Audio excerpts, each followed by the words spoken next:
Okay, what This is call that? is now being recorded. What is that Cushing's reflex? I mean, in case of increased intracranial pressure, there will Okay. be hypotension, tachycardia, Bradycardia, not tachycardia. It bradycardia. will be Okay. brady. Okay, that is Cushing's reflex. One, very good.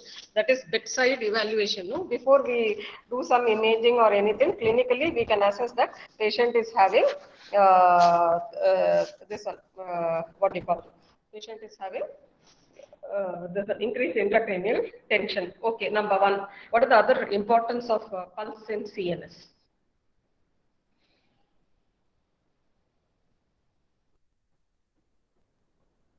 Pulse, importance of pulse and CNS. So, okay, I'll give you a clue.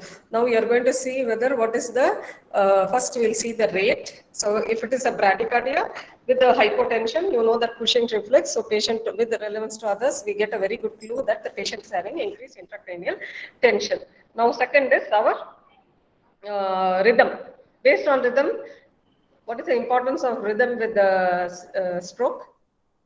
Ma'am, if it is irregular, it can be due to atrial fibrillation and it can cause stroke. Excellent. So this is a very standard question which we will ask in all the your UG exam. This is a you can take it in writing. It's a must. Everybody will ask you this question. So what is the importance of pulse in CNS? If it is irregular, even though histories we may not have elicited or a young stroke patient, this examination is going to give us a very good clue that we are dealing with a cardioembolic stroke. So that is the importance of seeing the rhythm. Then next is we are going to see for the thickening of the vessel wall, for atherosclerotic process. So these are the few clues we will get when we are going to see the pulse. Then blood pressure. Now examination of blood pressure it is very important. Now normally that is any case, not only CNS, CVS, RS, abdomen, all that. Examination of usually blood pressure, usually either in supine or in the sitting posture in the right upper limb. That is your standard whenever you see about the BP. But in the case of CNS, that is in the case of hemiplegia, you should always check blood on. You should always take the blood pressure on the normal side and not the affected side. Okay, now if it is a left hemiplegia, you should not take BP in the left side, but you should take in the right side. Same thing if it's a right hemiplegia, you're going to take BP on the normal side, that's the left side. So that is the importance of taking blood pressure.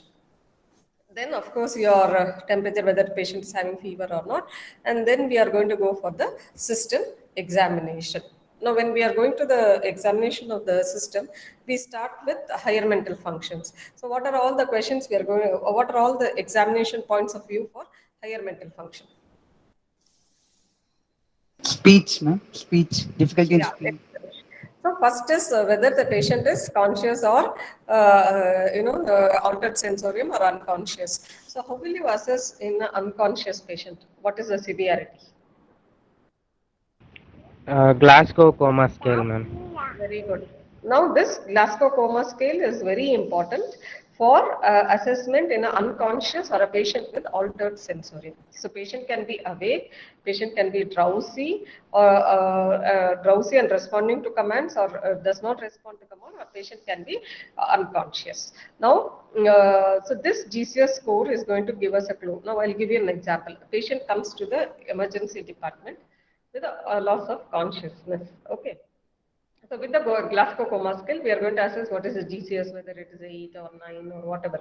So that GCS, what are the components of GCS? Motor function, speech, and pupillary reflex. Yes. That's visual So reflex. okay, so these are the three things, and when you do such an assessment, for example, a patient with head injury comes to us. So initially, patient is drowsy, but patient comes in the GCS of 12 or 13. Then after maybe 2 hours in your routine, no, in your emergency department as a rounds when you're going, you find that GCS has become 9. So you know that the patient is worsening, so the bleeding is increasing. So it gives us a scale of severity. So it indicates an emergency whatever intervention you have to done, it has to be done as an emergency.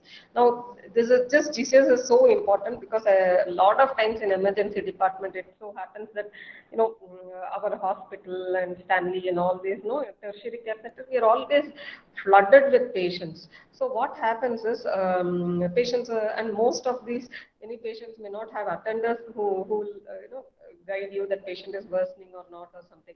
So very unfortunate that patient would have been admitted after 5 hours. If you see the patient would be found dead in the bed. So unless you have, we don't do this periodic GCS monitoring and plan for appropriate intervention, we may lose the patient. So that is the importance of GCS score. Now, next is, whenever we are going to start, we start with whether the patient, what is the handedness of the patient. So what is the importance of handedness of the patient?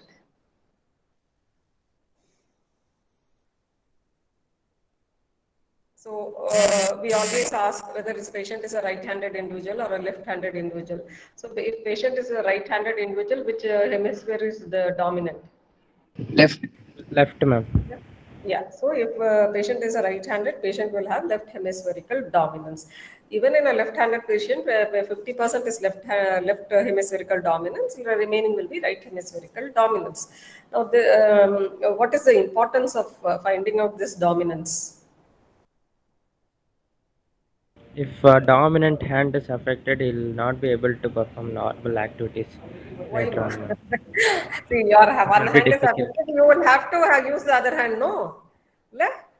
What can be done? Okay. Speech. What is the area for motor area of speech? Broca's area. Sensory area? Wernicke. Vernix, ma'am. Area Vernix. 22 and 40. Very good. So usually it is the dominant hemisphere which is responsible for speech. So if you just follow the patients carefully, so right-sided hemiplegia, no, they'll land up with some form of aphasia, motor aphasia or sensory aphasia or something. But if it is a left-sided hemiplegia, you will have, you will not usually have a speech defect because speech is always in the dominant area. Now, patient will say, I am a right-handed individual. How are you going to confirm whether the patient is a right-handed or a left-handed individual?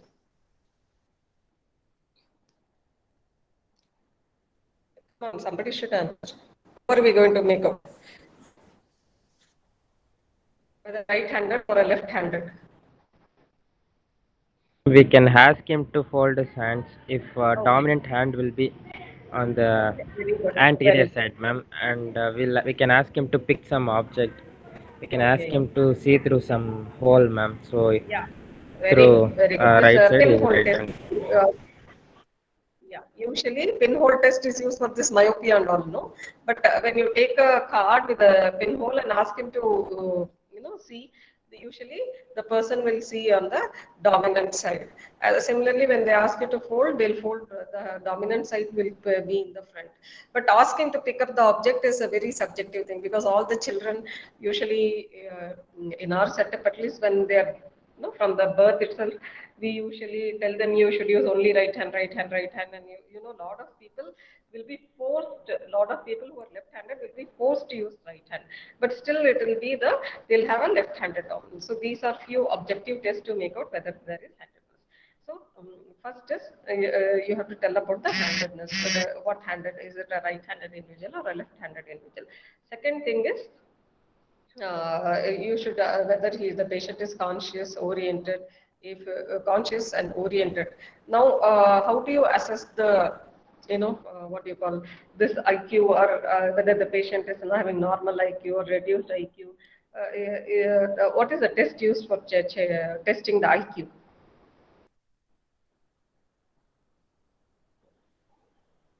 Any idea?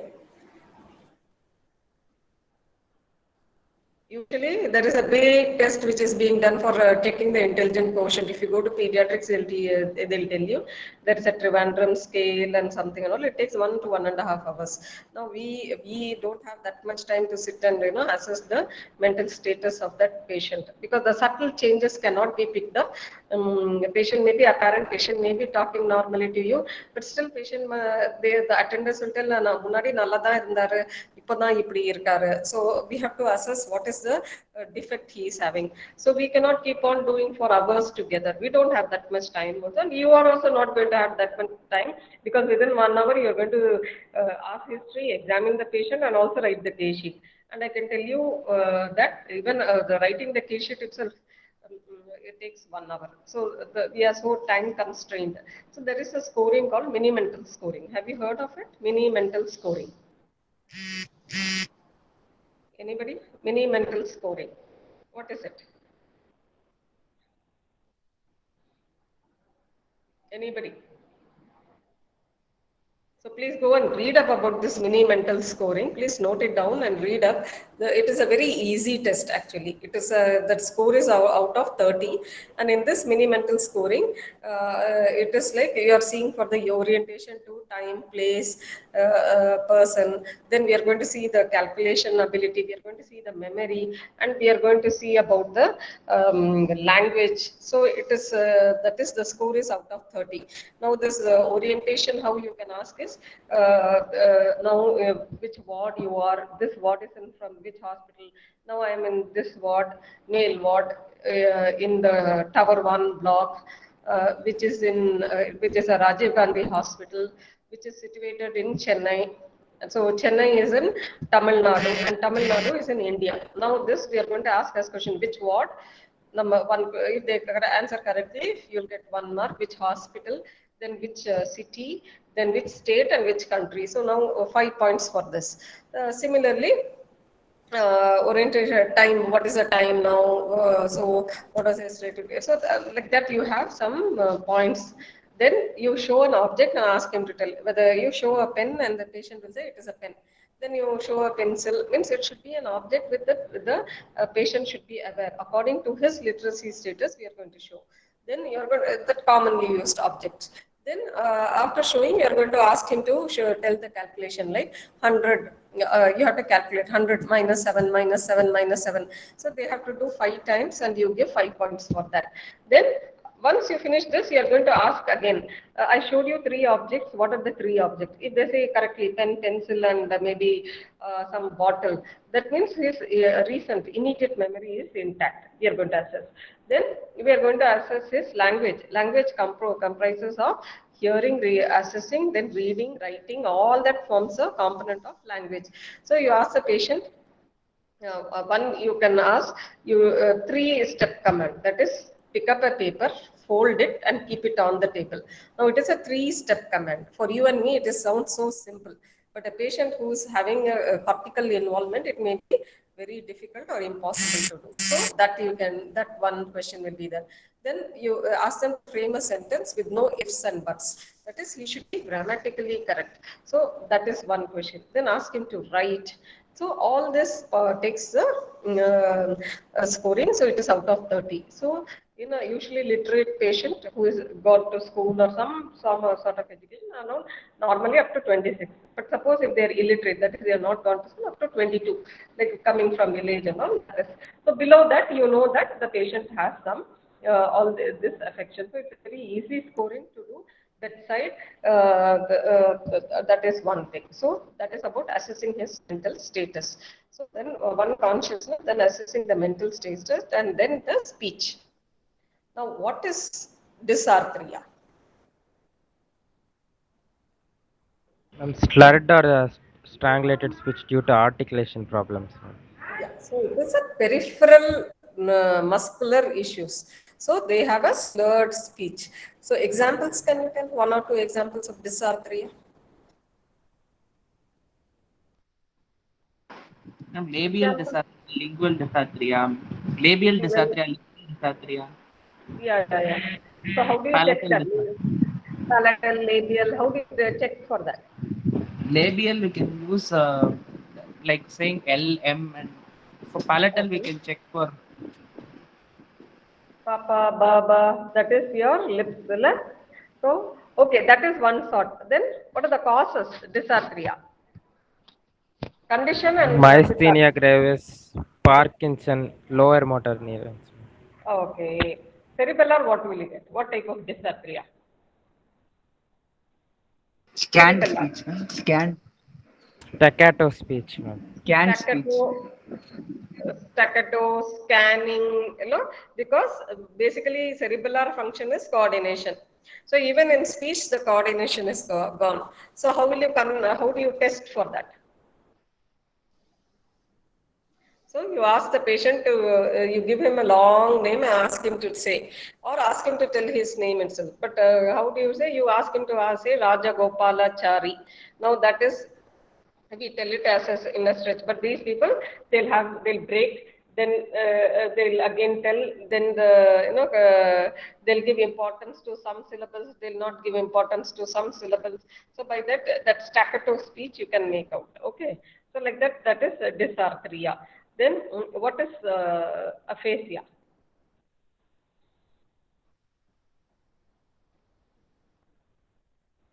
Sorry, what is motor aphasia? Ma'am, due to damage in Broca's area, you'll have reduced verbal Because output. here it is a central process. That is, problem is here only periphery. The brain is intact, but it is a problem of some muscle weakness or something. That is why you are going to get a dysarthria. But here it is the area, the central area itself is affected. Now, when Broca's area is affected, it is motor aphasia. How do you make out from patient? How, when you examine, how do you make out it is motor aphasia? So, yeah, tell me. Yes. Somebody can answer. And the Ma'am, patient possibly understands what we say, ma'am, but he can't repeat the words. He can't say the words.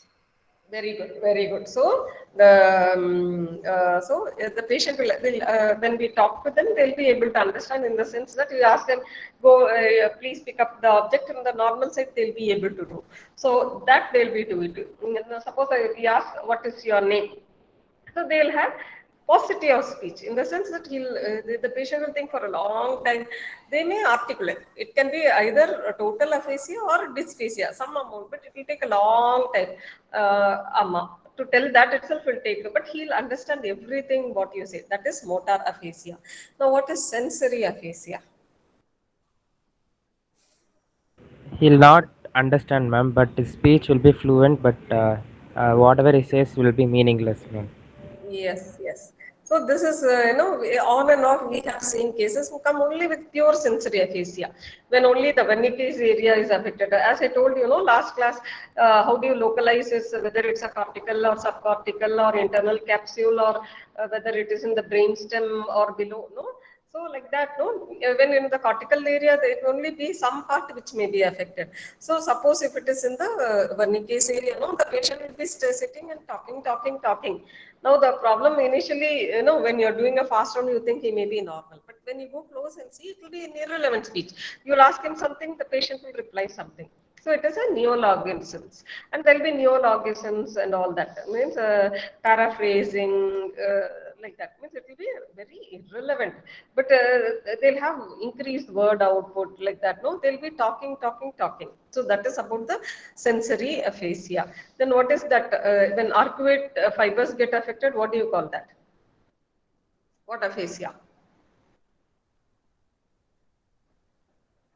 conduction aphasia. Very good. So it is a conduction aphasia. So here the fibers connecting your this one, the motor is okay, sensory is okay, but the connecting fibers have gone. So that is a conduction aphasia. What is global aphasia? Both areas are affected, ma'am. Both areas are affected, so it is called global aphasia.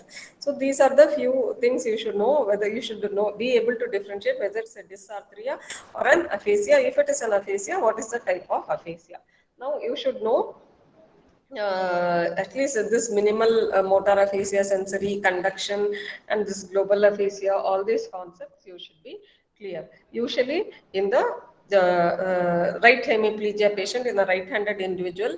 So usually right hemiplegia will have associated aphasias. In left hemiplegia and all, usually aphasia or dysphasia will not be there unless he is a left-handed individual. So that is the importance of asking of the handedness. Now, the other things relevant to higher mental function is whether the patient is having some illusion, delusion, hallucination, all that. Now, what is hallucination? Stimuli, ma'am, but the patient will see something, ma'am, without any stimuli. There is So no. there is no stimuli, but the patient will visualize something. There is no stimuli, the patient may hear something. That is, we call it an auditory hallucination. We call it as a visual hallucination. We can have a tactile hallucination, like some, some worm or something going into the skin. Now, where do you get tactile hallucination? Cocaine. Cocaine. Very good. So when there is a cocaine abuse and all, you can have this tactile hallucination. Where do you get auditory hallucination? Auditory hallucination. Temporal lobe epilepsy, ma'am. Okay, when there is a temporal lobe like epilepsy. Okay, one. Then there is when you get where is when you get. Yes, anybody else? Schizophrenia and all, no? Patient will have a lot of auditory hallucinations, like somebody is talking to them and all that. That will be there. Then very common in our wards is patient who are alcoholics. These chronic alcoholics with alcohol intoxication or sometimes, no. So the first one of the few manifestations, common manifestations they have is auditory hallucinations. So this is about one is hallucination. What is delusion? The patient will believe in something, ma'am. Even after giving proof, he won't believe it. Even after telling the truth, he won't believe, ma'am. He'll be.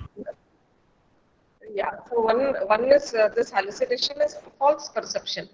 That is, there is no input, but he is assuming that something is there. This is false belief.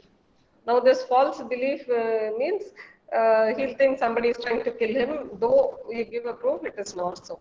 So that is delusions. This is also common in these alcoholic patients. This is the what is illusion? There will be some stimuli, ma'am, but he will see in a different way. Like if there is a rope, he will think it is as a snake.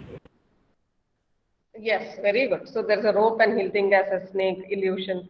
So all these terminologies are very important. Psychiatry is a part of your, I think in exam you have some psychiatry questions. Psychiatry is a part of your medicine also, and you should know some amount of psychiatry.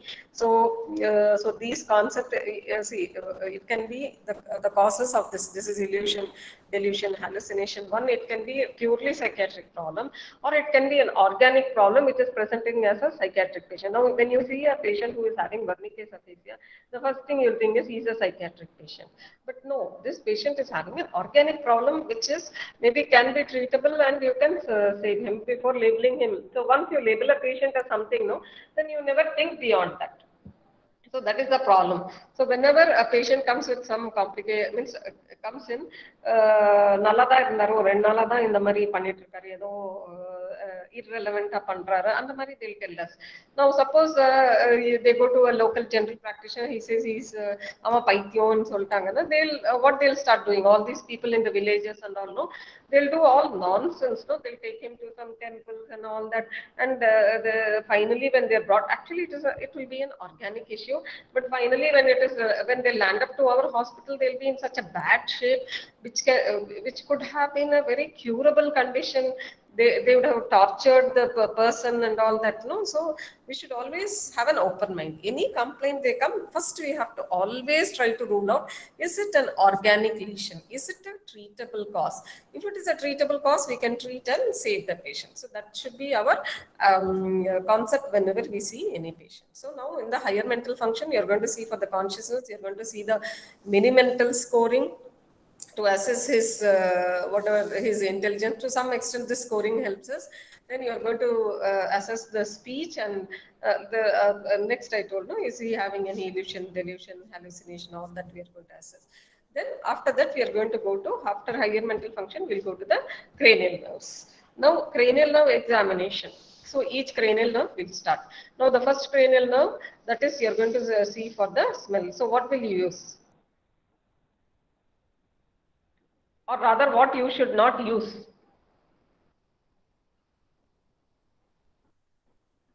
All of you are fresh from ENT. I think you should only tell me. We should not use strong smells. What we should not use? Strong smells, ammonia. Ammonia. Ammonia. Why you should not use ammonia? Good, correct? Because it stimulates the trigeminal nerve, ma'am, instead of olfactory. It becomes an irritant. So it will stimulate that, and the patient may falsely say that the patient is seeing that smell. So usually each nostrils use a test separately. Then we go to the optic. So what are all the examination you will do in the optic nerve? One, you are going to see for the what? Visual acuity.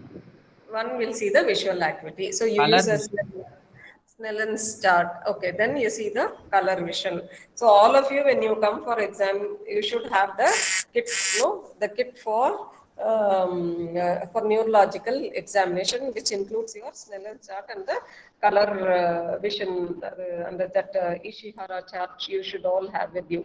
Okay, then visual acuity, color vision. Then next, what will you see? Visual field, ma'am. Very good. So field of vision should be seen. So for field of vision, how you examine is, we sit in front of the patient.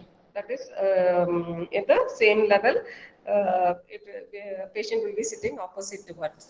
Now here the assumption is that our field of vision is normal. Then what we ask is, ask him to close one eye, and from other eye the fingers are moved. So you see in the up, that is temporal, medial, lateral, that is inferior and superior. All the area you are going to show finger, and whether what we are visualizing is the patient able to visualize. So we see at both the sides. Now, can you approximately tell what is the degree at each area? Superior, medial, lateral, and inferior degree. Lateral is 90 to 100, ma'am. Okay. Superior is 50 to 60 degrees. Very Superior. good. Lateral 50 to 60, correct. Okay. Superior, okay. Superior and inferior. Medial is 30 degrees. I think all of you read that and keep. Then you are going to see for the other side also. Now here the importance of that is, we are going to find out whether the patient is having hemianopia. What is hemianopia?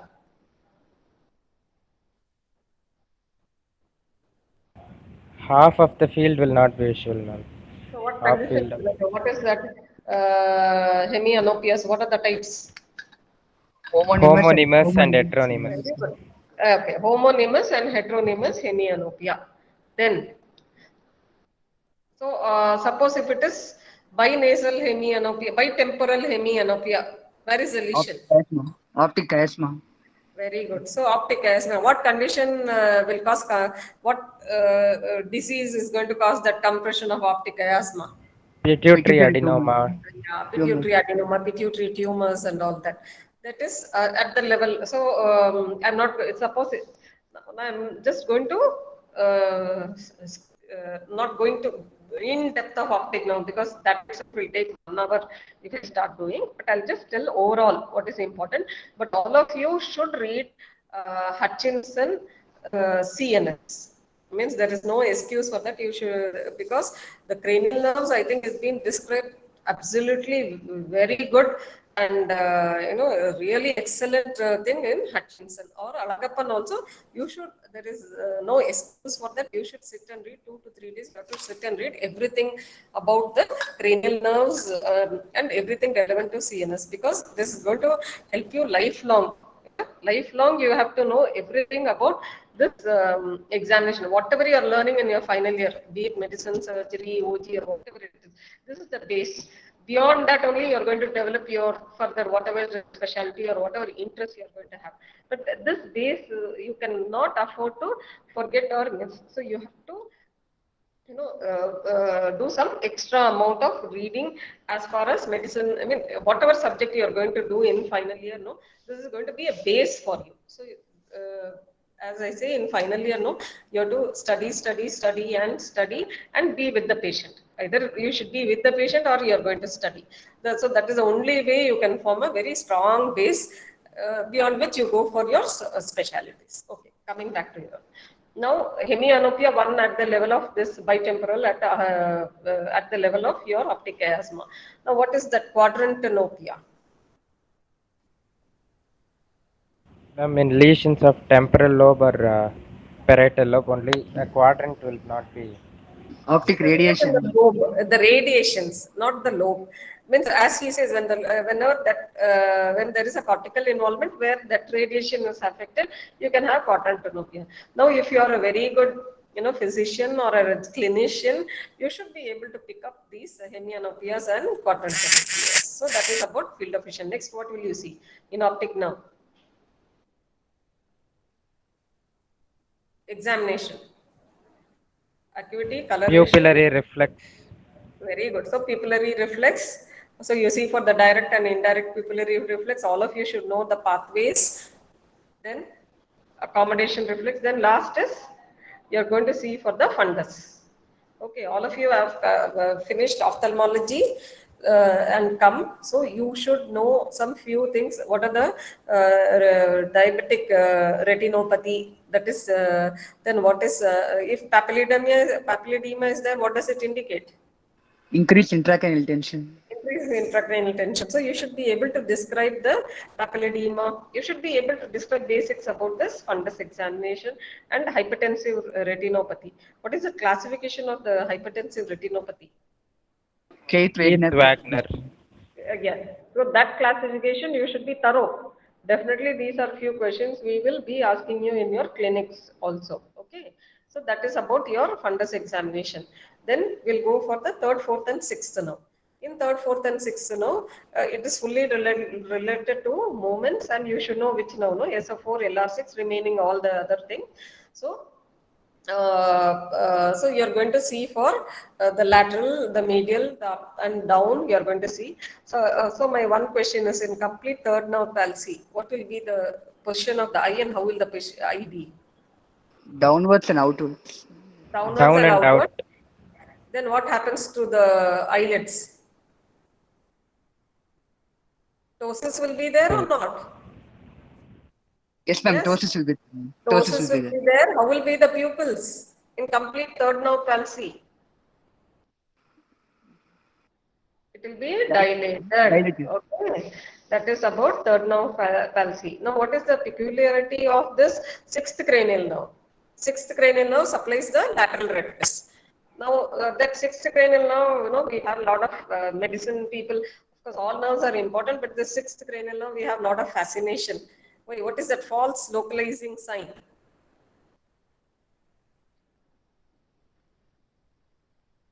Can any one of you tell what is a false localizing sign?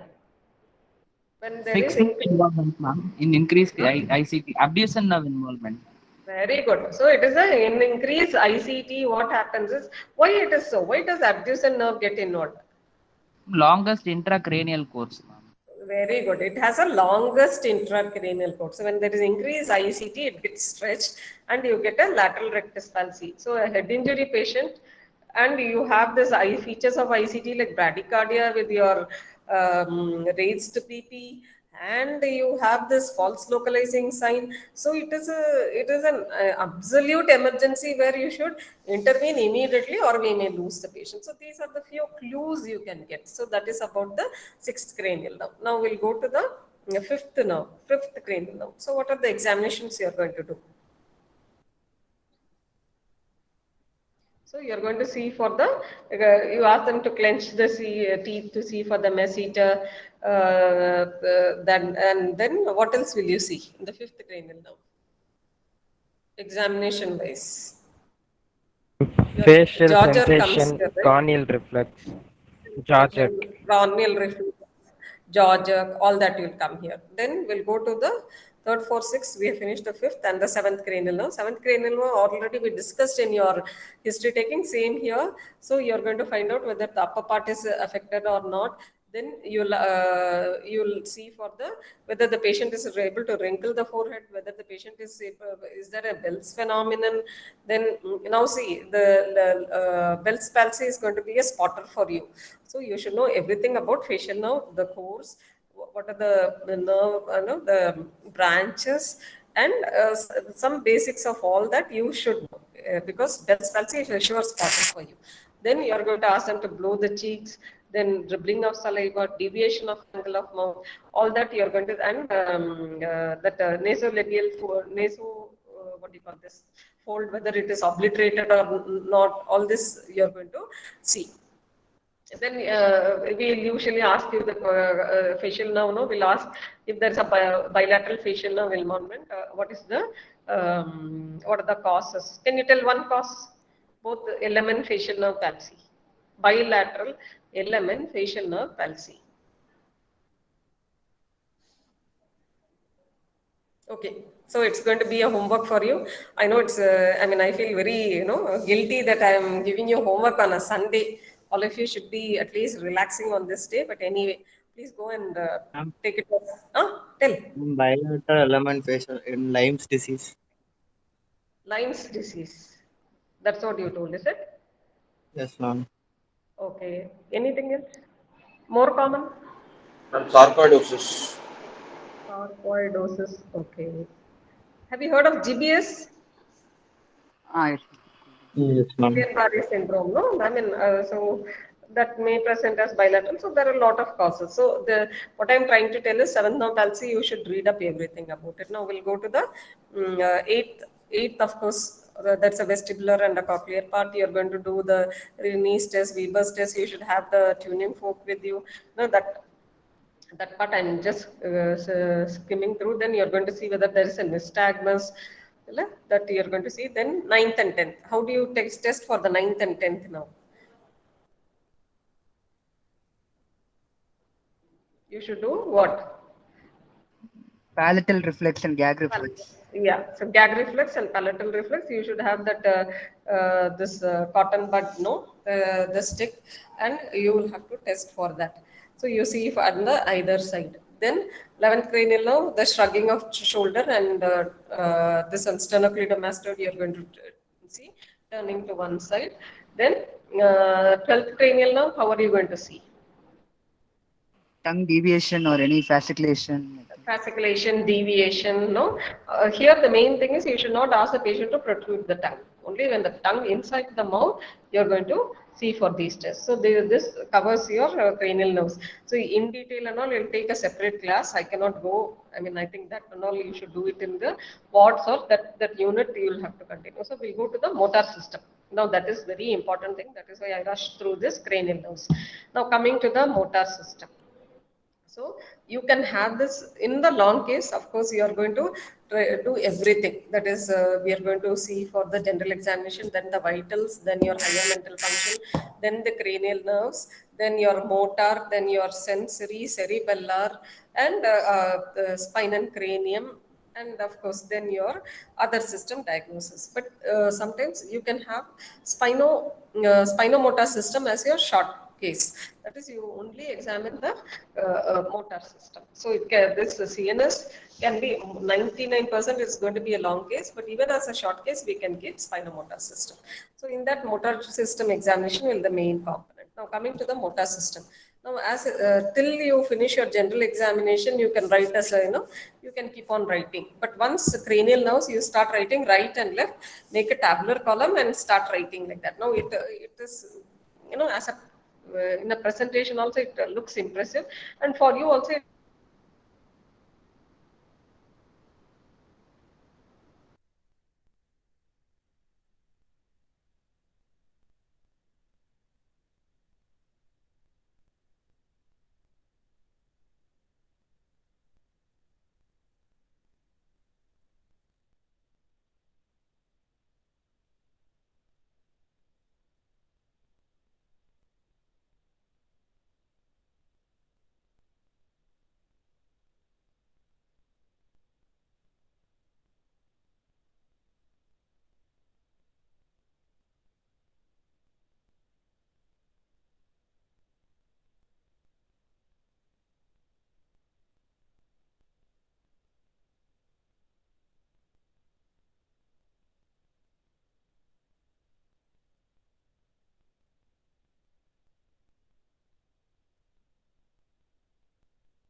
Okay, sorry. So I was like, so we are coming to motor system. Am I audible, all of you?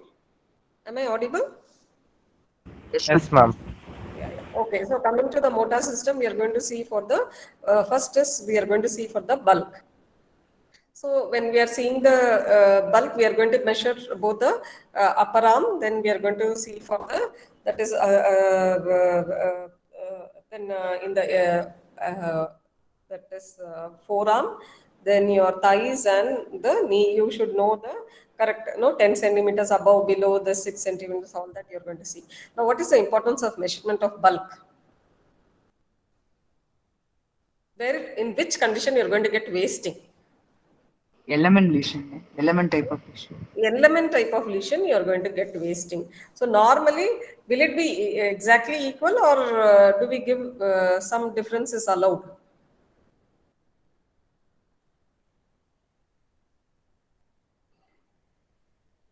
Usually 1 to 2 centimeters in upper limb, lower limb, because the right-handed individual, there may be some difference up to 1 to 2 centimeters, that is accepted.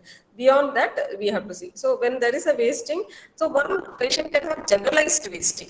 Now that here, all the four limbs will be like very, for that age and for that height, it's going to be very less. That is generalized wasting. But when there is a localized, like one side alone wasted, one limb wasted, then we know there is a lower motor neuron type of lesion. So that is about the bulk. Then we are going to go for the tone. Now define tone.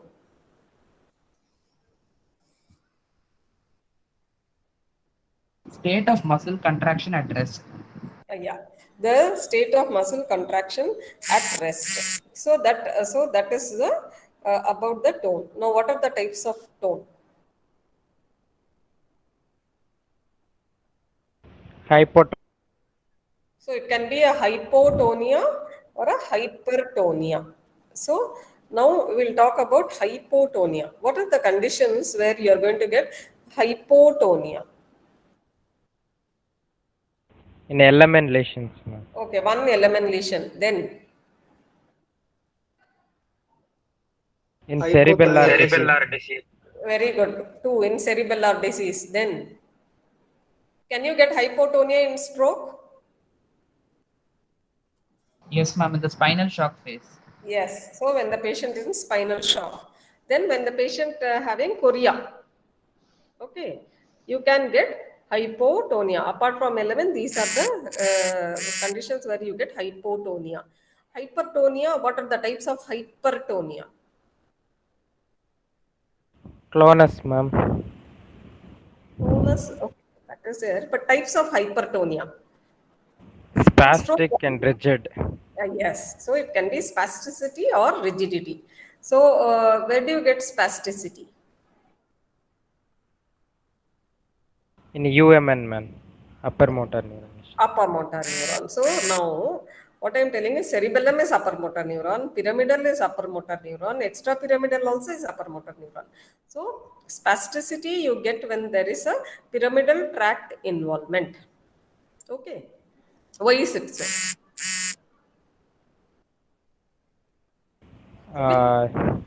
Yes, tell.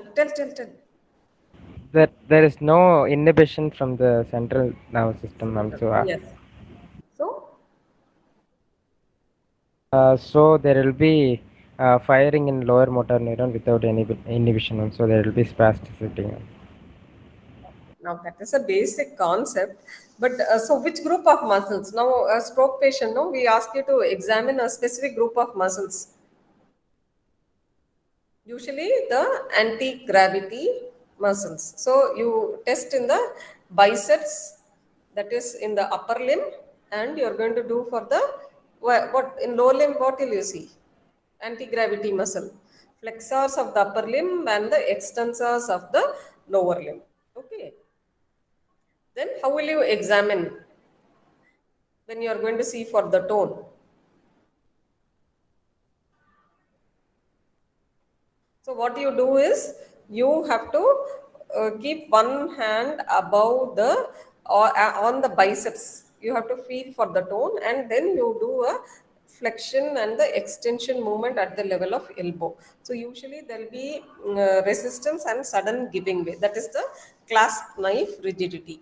Now, where do you get lead pipe rigidity? Parkinson, ma'am. In Parkinsonism. So that is extrapyramidal tract involvement. So what happens is throughout the range of movement, the resistance will be there. That is called lead pipe rigidity. What is another type? What is the other rigidity? Cogwheel. Cogwheel. Where do you get the cogwheel rigidity? In extrapyramidal involvement. This is like Parkinsonism. That you'll see at the level of wrist. When you move the wrist, what will have? There'll be rigidity, then sudden giving way. Then again rigidity, then sudden giving way. That you call it as cogwheel rigidity. Why is that cogwheel rigidity happening? Okay, what is the tremor you get in Parkinsonism? Pin rolling tremor. Pill rolling tremor. Rolling tremor. Is it a resting tremor or an intentional tremor? Resting. Resting tremor. So when there is a rigidity with the resting tremor, you get this cogwheel rigidity. Okay, so that you should remember. It occurs in Parkinsonism. So that is about, so you can have hypotonia or hypertonia. So as I told you, when you're writing the case sheet, from the cranial nerve itself, you're going to write right, left, and you're going to write in the tabular column, so it will be easy. So first we finish the bulk, we are finishing the tone, then we are going to go for the power. How do you grade power? One of you tell me.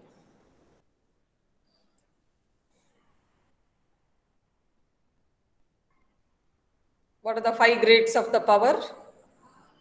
Yeah, one of you can answer. I think you're almost 1 week over in CNS. This is one of the most basic questions.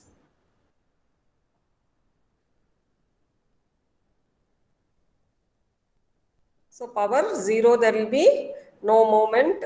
1 flicker of movement. 2 is when gravity gravity eliminated. What is 2 and what is 3? 3 is against gravity, ma'am. What is 4 then? Good. So 3 Against gravity. resistance. 4 is against resistance.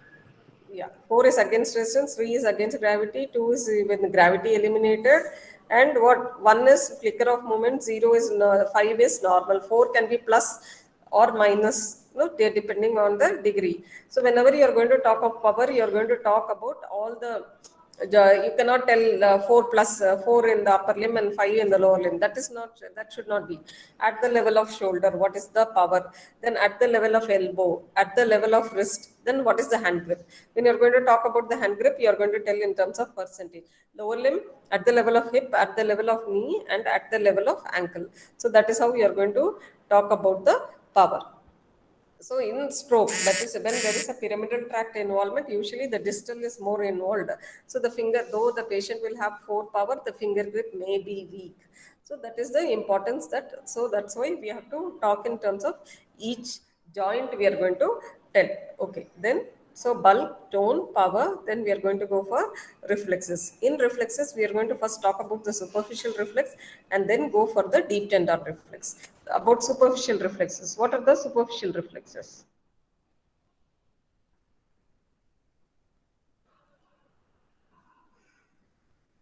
Corneal, conjunctival, then what? What are the other reflexes? Plantar reflex, ma'am. Cremasteric and plantar reflex. Okay. So usually in a upper motor neuron lesion, the superficial reflexes like abdomen, cremasteric will be absent. Okay. That is in a right-sided hemiplegia, the right-sided abdomen reflex will be absent. The right cremasteric in a male is going to be absent, and plantar reflex. We'll come to the plantar reflex.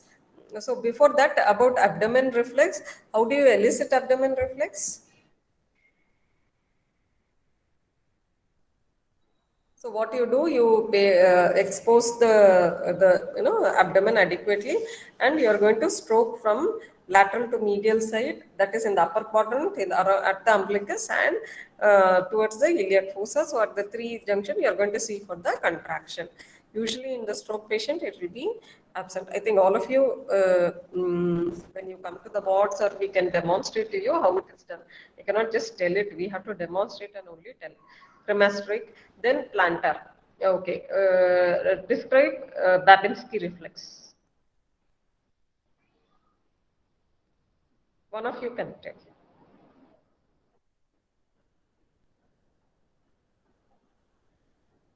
What? Come on, man. All of you have started presenting. So you should have told plantar extensor, all of you would have told. So the components of plantar reflex is what?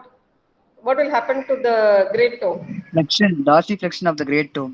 Very good. So dorsiflexion of the great toe with the fanning out of the other toe, with the dorsiflexion at the ankle, flexion at the level of knee, and contraction of tensor fascia lata. That is how you are going to describe the full plantar Babinski reflex. Okay. So where do you stroke to elicit plantar reflex? You are going to stroke on the lateral aspect of the from heel up to the metatarsophalangeal joint up to the great toe. So you will stroke from the lateral side. Why should you not stroke on the medial side?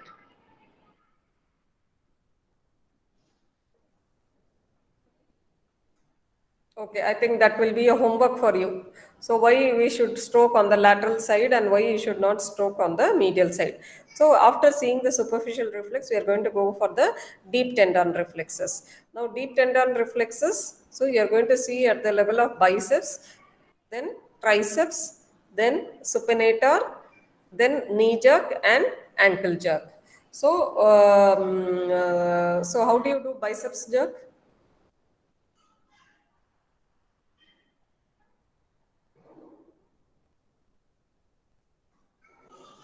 I think with demonstration it will be easier for bicep, triceps and all. So I think when you come to the wards only you can see, or maybe next few days if I get videos I'll show you. But you would have come in the first clinical year and all, no? So somebody can explain.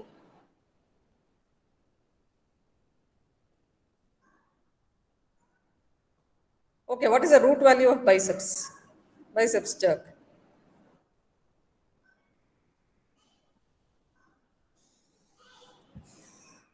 Root value for biceps, root value for triceps. C5, ma'am. C5, C6. C5 for what? Biceps. Okay, C3, C4, C5.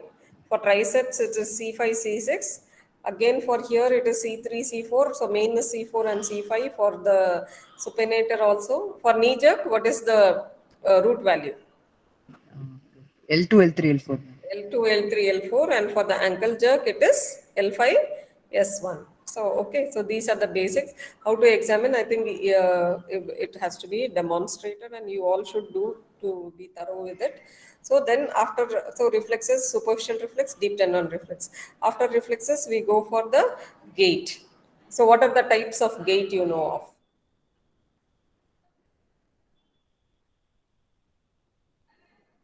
Ataxic gait, waddling gait, steppage gait.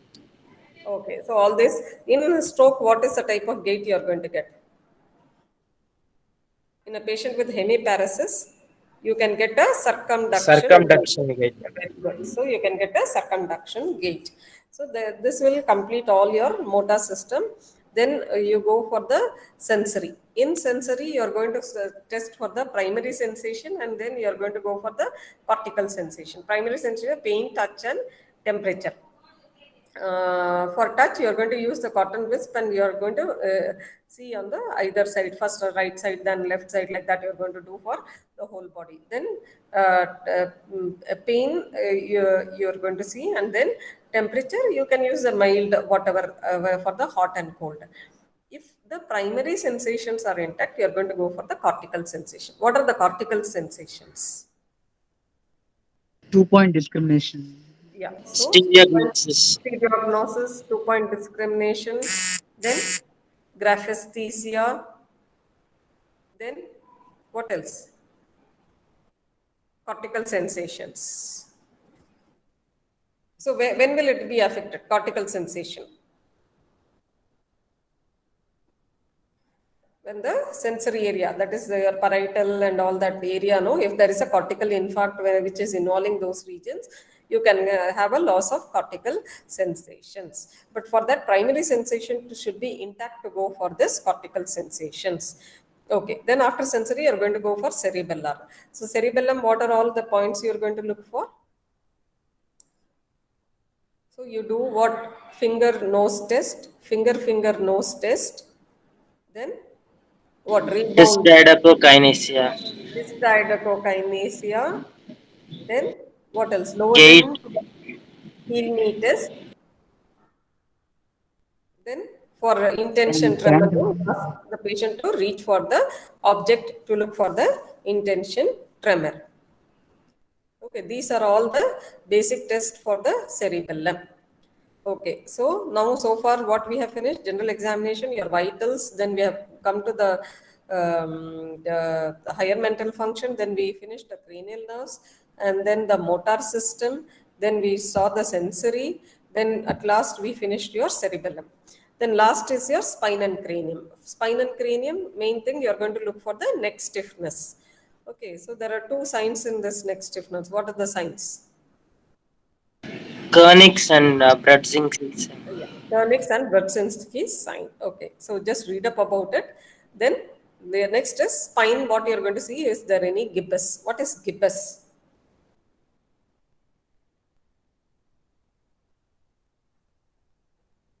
GIBBUS. That is gibbous. When there is two or more vertebral collapse due to some cause, no, it will come as a prominence in the spinal region that you can assess when you palpate the spine. If gibbous is present, what does it indicate? Usually TB spine, no? Spinal cord, the spinal involvement due to tuberculosis, no? You will get a gibbous and they may present as paraplegia. So that is about spine and cranium. Now this does not end your examination. Still relevant to your stroke, we have to look for carotid pulsation. You have to see for the carotid pulsation whether it is felt on both the sides. If there is a big atherosclerotic plaque, it may cause narrowing and you may have a carotid which is very feeble on one side. So you have to palpate for both the carotids and then you have to auscultate to see if there is any bruit or not. So this will complete your full CNS examination. After that, you'll go for other system examination. So relevant to that is your cardiovascular system, where you're going to see for any murmurs are there. Now, if it is a mitral stenosis, regurgitation, cardioembolic stroke and all, no, that you have to look for. Or in a systemic hypertension, then is third heart sound will be heard. So if there is a left ventricular hypertrophy, the apical apex may be out, or apical impulse will be out. Then you can hear the third heart sound, as I already told you. Then you're going to have a heaving apical impulse. So all this you're going to find out in the cardiovascular. In respiratory examination, if there are any bilateral basal valves, is in the case with the left ventricular failure, so that you are going to see. And abdomen, if there is any hepatomegaly, splenomegaly, or some mass or something. So all this. So after completing the full examination, you will arrive at a diagnosis. After history, we are going to write the summary. After examination, you'll write your complete diagnosis.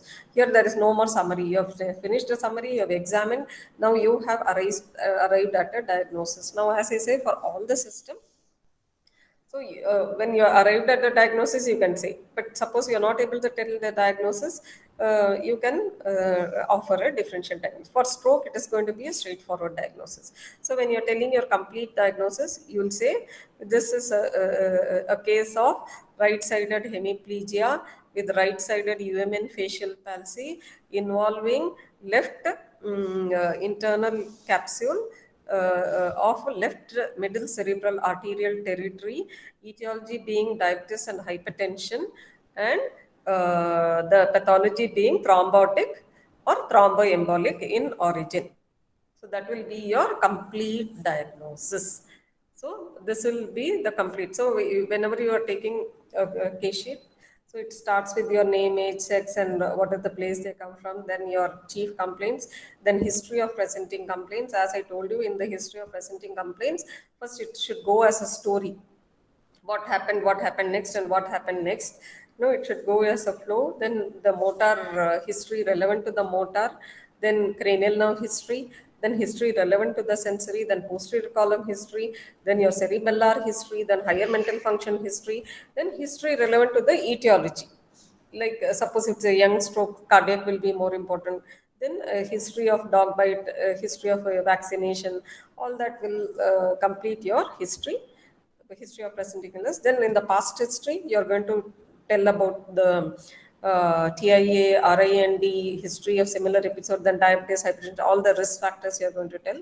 Then personal history, which will be alcohol, smoking, then bladder and bowel. Of course, the autonomic you're going to tell there, bladder and bowel you're going to tell in the history of presenting illness itself. Then next will be your family history if it is relevant, then not relevant. Then you're going to summarize. Then we come to general examination, then your vitals, then your CNS examination proper, where higher mental function, cranial nerves, your motor, your sensory, your cerebellar, spine and cranium, the carotids with any Bruvi heard, and then you're going to for other system and come to the diagnosis. Now, after this, in your case sheet, you should have investigations, then followed by management. Management includes investigations, treatment, then what are the complications. So the full case sheet, what you're writing will finish only after you write the complications. Okay, so I think I have covered up all about the examination, treatment and all. I think then and there, as you discuss the case, you can discuss. I think the class, I think enough. I think I have just given you an outline. So please go and read up Hutchinson. Please, I think Hutchinson is the ideal book for your CNS. This full examination part, and especially the cranial nerves and all, no, it is very good. So whatever I told you, these are line by line, these are the questions which will be asked in your exam. Okay, any doubts or anything? I think we can wind up for today.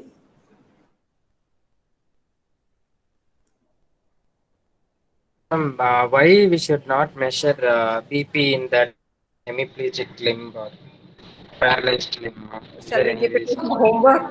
Shall we keep it as a homework? Okay, ma'am. Okay, you people check in. Okay, Dinesh. Okay, okay, ma'am. You should check and tell me why. Okay, ma'am.